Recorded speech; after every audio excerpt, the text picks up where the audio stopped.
welcome to our onboard hospitality video slot designed to keep the conversations between airlines and suppliers going through these tough times and help us all find a way through to the future. We're calling key players in our sector, asking them one big question on the future of in-flight service relevant to their area of expertise. And with me today is Keith Yates, Executive Chairman of Yates Plus, who's had eons of experience with five-star airlines. And I want to welcome you, Keith. Thanks for joining us. I think you're based in Bangkok, so start by telling us a little bit about how life is there at the moment and how things are working for your business. Well, Julie, thank you, by the way, for the invite. It's wonderful to spend some time with you. Bangkok, well, we're very lucky, and I think this is, to me, it's a symbol of where we need to go for the future. We are seeing green AQI, Air Quality Index scores every day are green. I go swimming in the morning and the air is good. We haven't seen this before in Bangkok for a long, long time. So there's something about this era which we need to learn from, and hopefully our industry can start to work a little harder on sustainability and maybe move to hydrogen instead of fossil fuel. There's a lot that we need to take forward. But Bangkok itself is in pretty good shape. We've gone through this era. We've had good management from the public health authorities here, and we're back to normal life. No restrictions. But everybody is practicing distancing. There's very good distancing in our company lift, and a lot of people have to go up and down the building. But people step out of the lift if it's not possible to distance. Masks are everywhere. Everybody wears a mask. This is part of life, and we're happy with the way the society has taken on the responsibility. So things are okay. We're good. Well, that's great to hear. And, I guess we're all bit by bit sort of working out what the new way of living is and accepting things that we never thought we'd have to accept. But that's just the way it is now, isn't it? So I'm glad it's all working out in Thailand there. I thought it was a good time to have a chat with you because you've had such a long and illustrious career in five-star service and worked with some of the biggest and the best airlines in the Middle East and Asia, and had probably more experience than anyone on the planet about what five-star service. And much of that has been about sort of close-up memorable moments, touch points, and sort of how we make the customer really feel kind of special. So I think our one big question for you is, how can we maintain that commitment to five-star service? Now we're not really allowed to touch people, and they want to keep away from us all the time. Yeah, no, that's a really good question, and it is a struggle for a lot of wonderful airlines at the moment. Just a point though about those touch points. World class, we can call it five-star, we can call it world class, we can call it excellent, just really good service. Depends on every touch point being properly managed, not just the one or two showcase moments, but every touch point. And there are some hundreds of touch points which need all to be managed. So the fact that one or two touch points are more difficult now shouldn't detract from the effort that goes into making sure we apply our five-star, our world-class thinking and our approach to every touch point.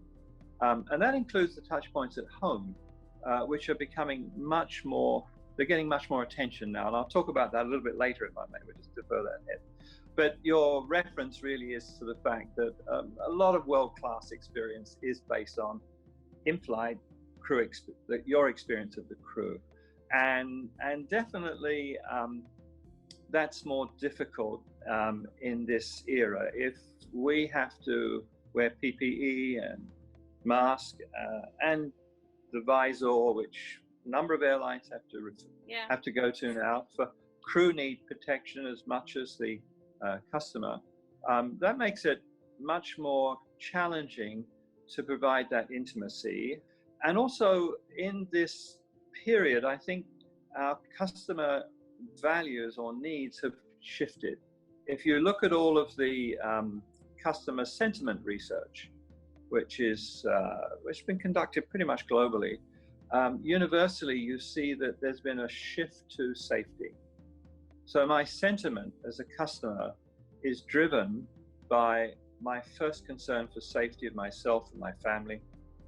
And so when I think of my journey, and I think of the experience of the journey, I am first of all looking at how much safety for myself and my family has been built into that journey. And so customer satisfaction is going to be driven by our attention to customer safety. The key behind that safety, and we've been told endlessly by experts, is to minimize the face-to-face. You know, the virus travels through the air, and wearing a mask is a really good idea. Trying to minimize the number of interactions between crew and customer is a good thing. It's not only good for customer, but it's good for crew as well. Everybody has an investment in a safe environment. The point, though, that I think is driving those airlines that have worked hard to be 5-star or work hard to achieve a world-class standard is that there's been a major investment in that. And that's been their source of differentiation. That's made them stand out.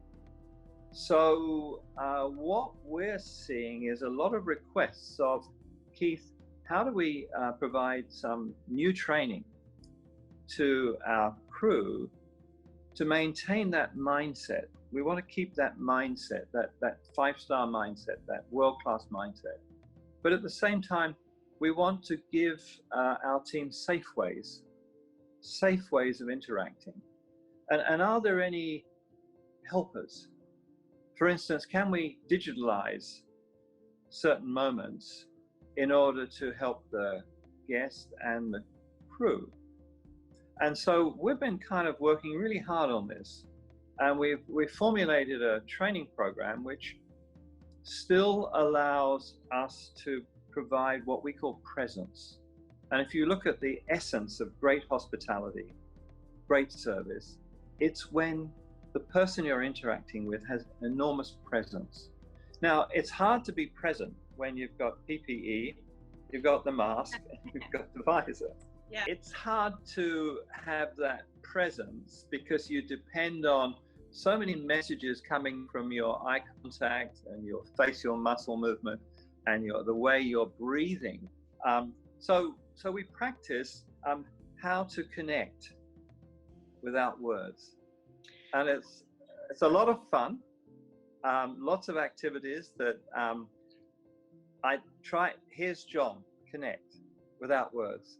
And it's remarkable how we can really connect and we can actually communicate emotion without words. And that's one of the things we're working on dramatically, because the danger is that I'm in all my PPE gear and I've got my hood on and I psychologically am cautious in this environment. The danger is I'm going to shut down, emotionally shut down. And what we've got to do is help everyone feel safe and teach safe ways of just putting that emotion across and listening. I think, part of this, the touch points and the sort of interaction, listening, being aware of what the customer wanted was kind of linked to your kind of championing, shall I say, of the whole personalization message, that people want to feel like an individual. So do you see how this personalization can work in the new normal? Oh, wow. We are embracing digitalization. This era is all about digitalization, and through digitalization we can personalize even more. Let me just give an example. One of the most concerning environments is economy. And by the way, world class, 5-star, whatever you want to call it, is in every class. we don't reserve our 5-class experience for the front. Every customer deserves the best attention, the best listening, and the best service. So that includes economy. So what we're doing now in economy is putting an app in the hands of every customer. We call the app SafeGo, and SafeGo is there to take them from home through the airport safely without any human contact. And on board with their SafeGo, they get to see today's economy menu. They get to make decisions about that on the app. They can just tap the main dish they'd like. It means we can still provide a choice, and I can choose the menu choice I'd like. I can also choose the beverage I'd like. And the beautiful personalization is that when the cart comes down, there's a little screen on the cart. So Josephine on the cart can see that I'm sitting in 34A on the window, and she can see that I'd like the beef, and I'd like a glass of red wine with that. And Josephine can say, Mr. Yates, you'd like the beef, and I'm going to give you a glass of red with that. Super. And hand it over. Now for Josephine, there's been one less interaction. She hasn't had to lean across the aisle seat, middle seat, and try to listen to me on the window. But we've given Josephine a chance to be very personal because she knows who I am now. On her screen, it says it's Keith Yates. And by the way, he flies a lot with us. Remind him, thank him Be for nice, that. be nice. And he wants the beef and he wants the red wine. And I can use what I now see on my screen in my interaction with you. And I can make you feel good about the fact. And you know what? Our trials with the app and economy suggest that customers love it. Because we also on the app, we have another little department called service request. So as a customer, I touch service request and it's got a whole menu. It might be something very simple like, could I have a glass of water, please? Or it might be something very complex like, I'm cold. But I can just touch. And so the crew get my request for a glass of water. So we've cut down a trip, but we've also been able to respond very quickly to our customer. And again, I can personalize the water because I know who you are, because I can see it. The crew have their app and it tells them who you are as well. So I can be very personal. Lovely. Yeah. And I think the thing with digitalization is that we've all got very familiar with technology, haven't we? We're all, during Yeah. the lockdown, the most Luddite of us have started to kind of connect. And I suppose now the whole passenger journey, is involved in a digital, is becoming a digital experience, isn't it? So do you anticipate that there will be a lot more collaboration between airlines and airports and the whole with the consumer right from, and suppliers right from the very moment they start thinking about their journey? Yeah, we're currently trying to bring together the airline, the in-flight duty-free offer, the airport, and all of the airport retail, particularly the duty-free retail in the airport. We're trying to bring them both together and bring them to the customer when the customer most wants that experience. Now, what we've done with our research in our part of the world, we've looked at the Chinese, the Japanese, the Hong Kong environments, and we found that the tax-free decision, the duty-free, what I want to buy on this trip, I take that decision, 85% of the travelers in those three environments make that decision before they leave home. Right. So I'm at home and I know that I want a Chanel perfume and I want a bottle of scotch. That's what I want to pick up on this trip. So what we're doing is bringing the entire in-flight and airport retail experience to your home. So when you open your SafeGo app, and it will automatically check you in, it will show you your seat selection, and then it will bring you the entire tax-free shopping experience. There at home, you can tap it, buy it instantly, and you can ask for different delivery options. You might want to pick it up at the airport, or you might want it delivered to your seat in flight, or you might want it sent somewhere, and those options are all there. And it's easy, done at home, or you could be shopping in the taxi with this. Yeah. So what we're doing is using digitalization to make it easy and bring you what you want at the time you want it. That's the important thing. It's very customer centered.